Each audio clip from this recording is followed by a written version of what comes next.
Let's talk Oklahoma. It's time for the Oklahoma Memo for Monday, April the 7th. At the top of the headlines, the hands-off protests this weekend in Oklahoma City and Tulsa. Did you attend? Were there protests in other cities that I just wasn't aware of? The coverage was good for the most part. Remember, newsrooms are largely bare bones on the weekend, but I saw coverage on all the major TV station sites, and the Tulsa World did a fantastic job of covering. They even had an Instagram slideshow from this weekend. The Oklahoman had it also, as did one of my favorites, Oklahoma City Free Press.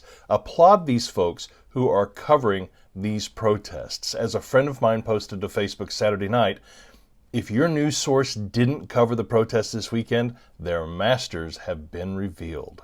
Now remember the format of the Oklahoma Memo. We have the weather and allergy report up top. It's going to be a nice week. Sunny, partly cloudy most of the week. No real threat of storms, no snow, that's for sure. The high today about 64, both in Oklahoma City and Tulsa. And then we have the allergy report. Tree pollen will again be high today. What else is new? The top stories, I said, the hands-off protest. I linked up to a lot of the top coverage from across the state. And then we had a report of more Doge cuts. This from KGOU and KOSU, Hannah France. A devastating loss. Doge cuts to National Endowment for the Arts includes Oklahoma. Next up, reporter Emma Murphy from Oklahoma Voice. The headline, Oklahoma A&M Regent meetings cost nearly $70,000 with pricey meals and entertainment, record show. Now, Oklahoma A&M, that's Oklahoma State, and this $70,000 wasn't for one meeting. It was for many over time, I believe like a year. The next story comes from Paul Money's Oklahoma Watch. The headline, retired cops sound alarm on pension board shift. The lead.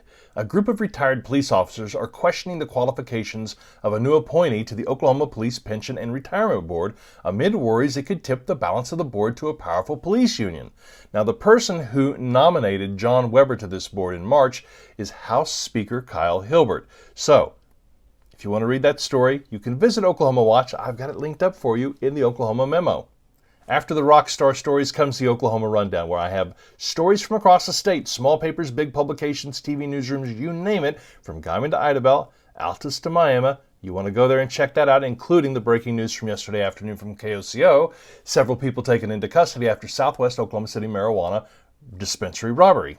And then new to Oklahoma Memo, community notes. We got this from a subscriber out of Elk City. Save the date.